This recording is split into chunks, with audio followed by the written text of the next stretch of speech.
So there was something else I thought about doing. Um, in my youth, I wanted to be a writer, and after college, I was a writer briefly. But since then, I've just been collecting little stories I write, nonfiction only. And I thought I'd read some and then put them on the internet because otherwise, it's just collecting dust. And I have a blog with no traction because I don't really post anymore. But they're all archived there. So here I go. This letter, excuse me, this story is about a letter um, that were never returned to me. And you'll see why I never got responses to these letters. And it's about someone who was my friend in middle school. And I never got letters back from her. And I wondered why. Um, so here we go. Letters unreturned. There are moments from my childhood that always live with me. And sometimes when my mind starts to wander while I'm brushing my teeth or driving on the interstate, those memories come back to me. And I start to wonder about people I lost touch with and places I probably won't return to. Recently, my mind drifted to seventh grade when my family lived in Groton, Connecticut.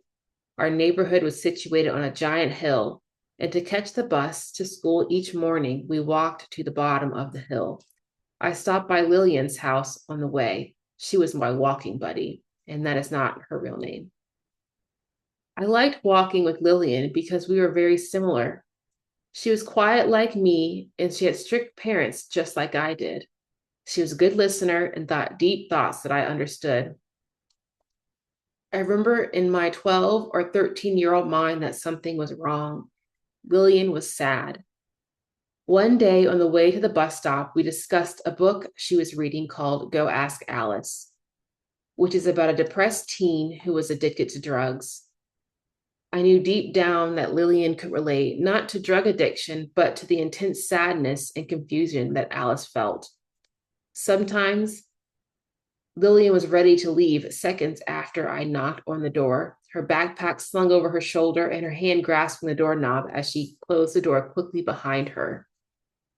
There were also times when Lillian was not ready for school and the door would crack open, and Lillian or one of her brothers would tell me that she was not ready before quickly closing the door. I would wait for what felt like a long time. Twice, Lillian was crying as she closed the door behind her. The first time I asked Lillian why she was crying, she shook her head and did not tell me. The second time, she did. She said her father had let her use a binder she found in the house because no one was using it. She needed the binder for school. Her stepmom found her with the binder, went into a rage, took it from her, and hit her with it several times. I cannot remember what I said to Lillian anymore, but I am not sure what you say to console a young girl whose stepmother beat her with a binder first thing in the morning. I've thought about that morning when Lillian cried on the way to the bus stop off and on for the last number of years or so. My family moved to Virginia, and I never knew what happened to her. I worried about her home life and if she would make it through. I had written her letters, but after a while, I didn't hear from her. I assumed in the best case scenario, the Navy stationed Lillian's father somewhere else and they had moved. I didn't want to think about the worst case scenario. After a year after we moved, I asked a friend from Groton if she knew Lillian and knew what happened to her. I heard she ran away from home and that they couldn't find her, my friend told me. That was all she knew. I looked for news articles to see if there were local reports on her, but I couldn't find anything. In high school, I looked for Lillian on Facebook. Nothing. I prayed for Lillian then, and I still pray for her. I pray she's liberated from her childhood, that she's happy and free, and that she knows Jesus. Lillian reminds me that you never know what people are going through, and her story reminds me to shed more grace in my relationships and in my interactions with strangers. Maybe the person who yells at me on the phone at work is really yelling at about her husband who's threatening to divorce her. Maybe the loud child in the grocery store is sad, lonely, and bullied at school.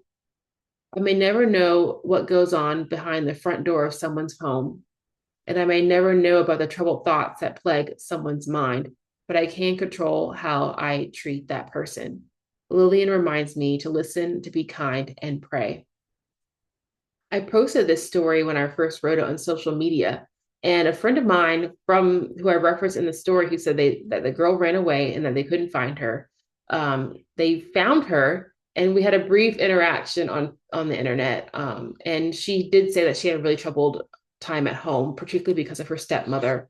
And I also got the impression that her biological father really was not um, doing what he should to protect his children because, well, things I don't understand.